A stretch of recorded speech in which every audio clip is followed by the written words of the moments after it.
Welcome to this week's RSAI Capital Recap video. I'm Margaret Buckton, your RSAI professional advocate. Well, big school funding decisions have been made this week. School funding SSA proposals to the governor. They're debating one-time payment for in-person instruction on Thursday evening. There's still some preschool funding in negotiations. And we're going to mention a new bill, too, Senate Study Bill 1213, which has a new condition for removing school board members from office. So first, let's cover the big funding bill, Senate File 269, that sets the state cost per pupil rate of growth at 2.4%. That's $169 per student. It also grows the categorical funds by that same 2.4%. It increases the base by $10 per student in order to promote formula equity. That brings the increase up to $179 per pupil for a new state cost per pupil of $7,227. They freeze the additional levy portion of the state cost per pupil at $750 per student, and that's regardless of the increase. That basically has the state take over what would otherwise be the property tax impact of the SSA amount.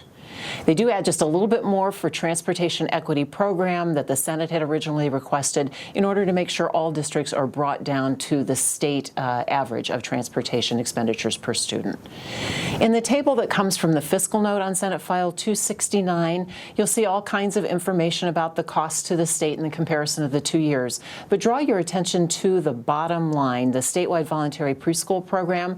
That actually shows a reduction of $7.4 million, and it wasn't that the House and Senate took an action to cut preschool funding. It's the way the formula works. They multiply the new cost per pupil times the preschool enrollment from last October 1, and that gets the total amount of preschool funding in the statewide voluntary preschool program.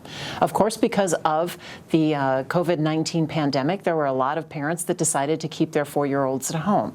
This chart shows you the history of the statewide voluntary preschool program enrollment. That's the blue bar on the bottom. Now, there are other preschool programs that are also counted in your preschool enrollment. Those are things like Shared Visions and Head Start. Those are about 20% of the total. The remaining 80% of those preschool slots are funded by the state through statewide voluntary preschool program. Unlike your K-12 enrollment, there is no budget guarantee or on-time funding for changes in preschool enrollment.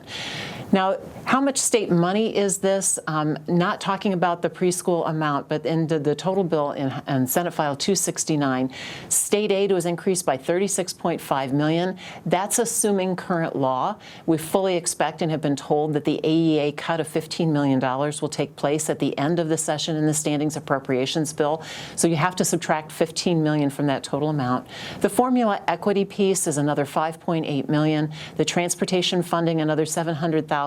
So all in, when we're done with this session, we expect the SSA price tag to the state to be $28 million. That's so far.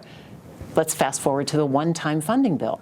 So Thursday evening in the House, House File 532 was amended and passed. It's known as the Qualified Instruction Funding Supplement. It was approved on the floor with 71 votes in favor and 24 opposed. They count any days after July 1st of 2020. So they did amend the bill to an earlier start to the beginning of the fiscal year. It allows virtual or hybrid days that happen due to the derecho to also count for the funding. It lowers the total amount of the funding to $27.2 million. Representative Height, who is the floor manager of the bill, said that that was in the negotiation with the Senate.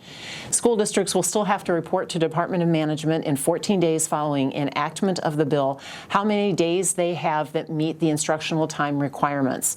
The days are prorated if they're hybrid for half time, and if they're less than 3 hours in hybrid, they won't count for any time. Any days in full-time instruction due to a waiver would not count for the supplement.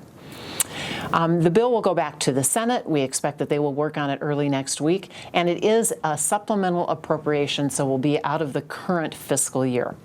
Now, Senator Sinclair stated during the debate on the SSA bill that they're still working on the preschool hit, so once this one-time funding bill is behind them, we expect them to address the preschool funding issue next. One other bill we wanted to highlight was introduced this week. It's Senate Study Bill 1213. It deals with removal from office. In addition to setting an additional condition for licensure for a superintendent to knowingly and intentionally violate a provision of law, it also added a new condition into Iowa Code 66.1a. This is the part of the code where the district court can remove any elected official in a municipality, which includes a school district. So this would address school board members. And it specifically adds an eighth section for removal of office, only for school board members, so none of the other municipalities will be counted in this eighth condition. And they could be removed from office by the district court for knowingly and intentionally violating a provision of Title VII, it has several subtitles in there, or other provision of Iowa law governing the operation of the school corporation. Our first look at this, we're initially concerned that other operation of the school corporation, any law in that direction would be particularly broad and perhaps not significant. We don't want to set up different conditions for school board members than other local elected officials. There's a subcommittee scheduled for this on Tuesday of next week. Stay tuned and we'll keep you in the know on what happens next. So good news this week, there's been no voucher or charter school bill that's yet materialized in the House.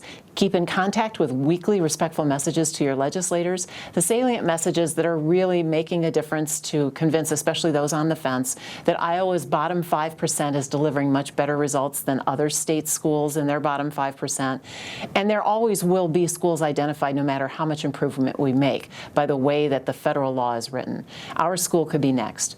This policy is much bigger down the road than what it may appear, and we certainly don't want to expand the dedication of public resources to private purposes. Coming up next week, we'll hope to see the conversations on preschool funding, but there are many other bills getting through committees and floor debate over the next 2 weeks in preparation for the March 5th funnel deadline. At that point, a bill has to clear a committee in the other chamber in order to stay alive. See your weekly report for additional details. Your advocacy action task list for this week: keep talking about the priority of public schools, find a way to break through the noise of all the email and social media, write a letter, leave a phone message, send a text. Whatever you do, be respectful and share one more thing that you learned this week about why we need to invest in our public schools, and keep at it every week until the session is done. Preschool, share the impact of the decline in enrollment to your budget with your legislators and let them know how that's going to inhibit your ability to have adequate staff in place next August, when we expect a fresh crop of 4-year-olds needing to have a preschool experience. Your RSAI resources to help: watch the email on the website. Don't forget to keep us informed of the conversations, contacts, and relationships you and your team are having with legislators. And RSAI thanks BoardWorks and Carl A. Nelson Construction as our corporate sponsors. We appreciate their support. You can find information about how they can help your district on the corporate sponsor page of the RSAI website. Most of all, thank you for your advocacy efforts on behalf of the students in your school. We will see you next week.